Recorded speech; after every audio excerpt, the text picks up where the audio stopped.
Kalau dari tanggapan dari Menteri Hukum sendiri, seperti apa sih insiden tersebut? Baik, yang pertama RUU perampasan aset kan sudah masuk dalam long list prolegnas kita ya. Nah, kita lagi seperti yang saya sampaikan bahwa pasti itu akan menjadi atensi pemerintah. Dalam hal ini Presiden juga pasti menjadi atensi beliau, dan ini lagi dibahas di antara kementerian dan lembaga, kemudian nanti pada waktunya itu pasti akan diajukan. Berikutnya terkait dengan kasus Hakim, bukan saya tidak mau komentari, tapi kan bukan tusinya Kementerian Hukum ya. Apalagi dalam proses di pengadilan, sementara proses di penyidikan sekarang, sebaiknya ditanyakan kepada Kejaksaan Agung ya, dengan Mahkamah Agung. Jadi bukan tusi Kementerian Hukum untuk menjawab terkait hal tersebut. Silakan. Ya, terima kasih Pak. Silakan rekan-rekan. Ada lagi? Ya. Baik, kalau materi Undang-Undang Perampasan Aset dari sisi pemerintah itu kan dulu sudah pernah diajukan. Jadi teman-teman boleh mengakses itu. Saya yakin pasti ada ya. Jadi menyangkut soal pertanyaan substansi tadi. Karena RUU-nya sudah pernah diserahkan ke DPR kan. Nah, cuman kan seperti yang selalu saya sampaikan kemarin bahwa ini menyangkut soal politik ya.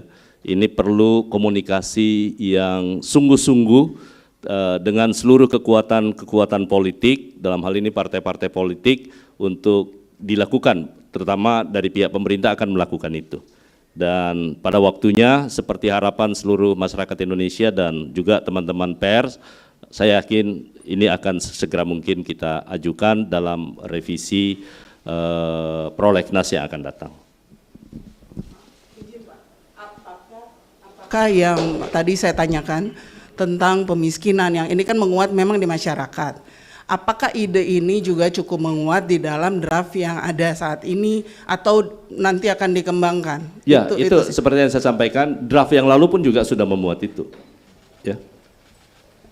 Berarti kan follow up pertanyaannya dalam memiskinkannya sampai tahap seperti apa atau gambaran Pak, ide besarnya saja. Gini, terima kasih. makanya saya sampaikan bahwa harapan masyarakat terkait dengan undang-undang tersebut dalam gambaran draft rancangan undang-undangnya seperti itu. Nah, sekarang bagi pemerintah yang paling penting adalah memastikan sebelum kami ajukan ke parlemen, ini ada kesepakatan lebih awal.